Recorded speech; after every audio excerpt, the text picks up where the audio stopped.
Baiklah, Assalamualaikum warahmatullahi wabarakatuh. Hari ini saya akan membentangkan tugasan 2 pembinaan bahan bantu mengajar bagi subjek ELMK 3142, perancangan dan pelaksanaan pengajaran dan pembelajaran dalam pendidikan moral.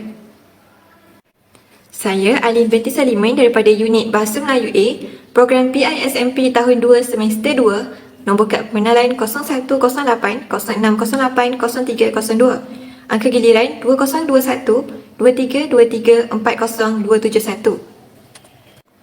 Baiklah, bahan bantu mengajar ialah alat ataupun bahan yang digunakan oleh guru untuk memperkayakan proses pembelajaran dan pengajaran di dalam bilik darjah. Bahan bantu mengajar boleh berbentuk fizikal ataupun digital dan bertujuan untuk meningkatkan pemahaman, konsep, memudahkan interaksi dan merangsang minat serta motivasi murid untuk belajar. Terdapat beberapa jenis bahan bantu mengajar yang sering digunakan di dalam pendidikan, antaranya seperti slide, buku teks, video animasi, kit eksperimen dan sebagainya.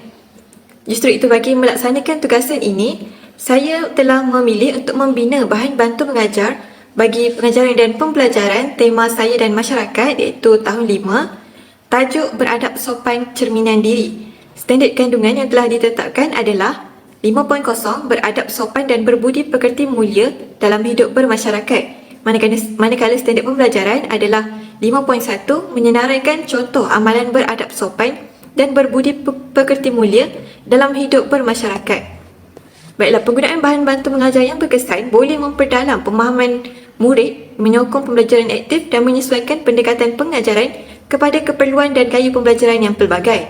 Dalam konteks pendidikan moral, bahan bantu mengajar ini dapat membantu murid untuk meneroka dan memahami nilai, norma dan dilema etika dalam masyarakat serta mengembangkan kebolehan membuat keputusan moral yang bijak. Justru itu, bagi memudahkan proses pengajaran seterusnya mencapai objektif yang telah ditetapkan, saya membina satu bahan bantu mengajar yang diberi nama peti surat QR. Peti surat QR ini adalah satu bahan bantu mengajar bersifat maujud yang menggabungkan kedua-dua unsur tradisional dalam bentuk bahan cetak dan elemen digital melalui penggunaan teknologi kod QR atau Quick Response Code. Bahan bantu mengajar ini bersifat interaktif yang membolehkan interaksi aktif antara murid dan bahan pembelajaran dengan hanya mengimbas kod QR. Bahan bantu mengajar ini juga bersifat fleksibel, iaitu boleh disesuaikan dengan pelbagai aktiviti pembelajaran bagi subjek-subjek tertentu bergantung kepada kesesuaiannya. Bahan bantu mengajar ini juga mudah digunakan kerana murid dapat mengakses bahan pembelajaran dengan hanya perlu mengimbas kod QR menggunakan peranti yang sesuai seperti telefon pintar ataupun komputer riba. Dan akhir sekali, bahan bantu mengajar ini juga dapat membantu murid memperoleh dan meningkatkan kemahiran digital mereka, termasuklah kemahiran penggunaan peranti pintar, kemahiran membaca dan mengakses maklumat digital, serta pemahaman terhadap konsep teknologi yang asas melalui penggunaan teknologi kod QR. Baiklah, seterusnya antara bahan-bahan yang saya gunakan untuk membina bahan bantu mengajar peti surat QR ini adalah yang pertama, peti surat. Peti surat ini saya bina sendiri menggunakan beberapa kepingan cardboard dan juga kertas warna. Saiz peti surat ini saya bina berukuran 19 cm panjang, 13 cm lebar dan 11 cm tinggi. Saiz peti surat ini bersesuaian dan mampu memuatkan beberapa kepingan sampul surat di dalamnya. Bahan yang kedua adalah sampul surat. Setiap sampul surat ini dibina menggunakan kertas warna yang berbeza-beza dan mempunyai saiz 15 cm panjang dan 10 cm tinggi. Saiz ini dapat memuatkan kad petikan dialog dan kad QR di dalamnya. Bahan yang ketiga adalah kad petikan dialog dan kod QR. Saya mendapatkan kod QR bagi setiap petikan dialog yang berbeza-beza ini menggunakan aplikasi QR Code Generator. Dan kemudiannya kad-kad ini dicetak pada kualiti yang tinggi pada kertas warna yang berbeza-beza bagi memastikan ianya jelas dan mudah untuk diimbas. Saiz setiap kad petikan dialog dan kod QR ini adalah 13 cm panjang dan 3 cm tinggi. Dan bahan yang terakhir adalah pelekat maklum balas. Saya turut menggunakan pelekat maklum balas ini sebagai bahan bantu mengajar tambahan dalam menjalankan aktiviti. Pelekat ini mengandungi maklum balas yang positif dan berbentuk plastik yang mudah untuk ditampalkan.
Baiklah, seterusnya berkenaan dengan elemen digital yang saya pilih untuk terapkan di dalam bahan bantu mengajar maujud ini. Saya telah memilih untuk menggunakan teknologi kod QR, iaitu singkatan bagi Quick Response Code atau Code Response Pantas. Ia merupakan sejenis kod bar matriks dua dimensi 2D yang pertama kali dibangunkan pada tahun 1994 oleh Denso Wave, iaitu sebuah syarikat di Jepun. Kelebihan utama teknologi ini adalah keupayaannya untuk menyimpan lebih banyak data, termasuk tetapi tidak terhaid kepada teks, URL atau pautan, maklumat hubungan atau context information dan juga data berangka dalam ruang yang agak kecil. Kod QR ini terdiri daripada segi 4 sama hitam yang disusun dalam segi 4 sama pada latar belakang putih, atau dalam erti kata lainnya, data-data dikodkan ke dalam corak piksel ataupun modul seperti grafik yang ditunjukkan di dalam slide ini. Antara ciri utama kod QR termasuklah kapasiti storan yang besar. QR code boleh menyimpan beribu-ribu aksara abjad angka sehingga beberapa kilobyte data, di mana jauh lebih besar daripada kapasiti kod bar tradisional. Yang kedua adalah pengimbasan pantas. QR code boleh diimbas dengan cepat menggunakan kamera telefon pintar atau pengimbas khusus, memudahkan akses kepada maklumat terkandung di dalamnya. Yang ketiga adalah keupayaan pembetulan ralat. Kod QR ni mempunyai teknologi pembetulan ralat yang terbina di dalamnya, membolehkan data dipulih ataupun diperoleh walaupun sebahagian daripada kad itu rosak. Dan yang terakhir adalah kepelbagaian penggunaan. Kod QR boleh digunakan untuk pelbagai tujuan, daripada pemasaran, tiket, pembayaran, pengesahan dan pengedaran maklumat. Penggunaan elemen digital seperti kod QR ini dalam bahan bantu mengajar memberikan pelbagai kelebihan yang boleh meningkatkan lagi keberkesanan pengajaran dan pembelajaran. Justru itu, terdapat beberapa kelebihan utama atau sebab yang mendorong saya untuk menggunakan kod QR dalam pendidikan adalah: yang pertama, memberikan akses mudah kepada sumber pembelajaran seperti video, artikel dan juga laman web. Dengan hanya menggunakan peranti pintar, murid boleh mengakses bahan dengan cepat dan mudah. Yang kedua, ia menyokong pembelajaran berasaskan teknologi. Seperti yang kita tahu, dalam era digital ini, integrasi teknologi dalam pendidikan amatlah penting. Justru itu, kod QR ini dapat membantu memperkenalkan dan menggalakkan penggunaan teknologi dalam kalangan murid. Yang ketiga, menjimatkan masa dan juga ruang. Kod QR membolehkan penyimpanan maklumat dalam bentuk digital, di mana secara tidak langsung mengurangkan keperluan untuk mencetak bahan pembelajaran. Ini bukan sahaja menjimatkan ruang tetapi juga masa untuk guru dan juga murid. Yang keempat, interaktiviti dan penglibatan murid. Kod QR boleh digunakan untuk menjadikan aktiviti pembelajaran lebih interaktif dan menarik. Sebagai contoh, guru boleh menyediakan kuis ataupun aktiviti pembelajaran yang diakses oleh murid melalui kod QR, Seterusnya, meningkatkan penglibatan mereka dalam proses pembelajaran.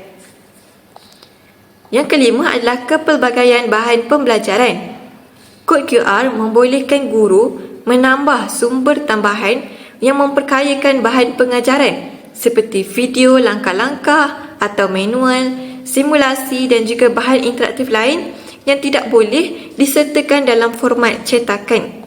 Yang keenam, mudah dikemaskini. Bahan pengajaran yang dipautkan melalui kod QR boleh dikemaskini dengan mudah tanpa perlu mencetak semula bahan pembelajaran bagi memastikan murid sentiasa mendapat maklumat yang terkini. Dan yang terakhir, menjimatkan kos, iaitu dari segi percetakan dan pengedaran bahan pengajaran. Jadi kesimpulannya yang dapat saya buat daripada pembentangan ini adalah penggunaan kod QR dalam pendidikan sebagai bahan bantu mengajar menawarkan kaedah yang fleksibel, inovatif dan kos efektif untuk memperkayakan pengalaman pembelajaran, memudahkan akses kepada sumber digital dan menyepadukan teknologi dalam pendidikan.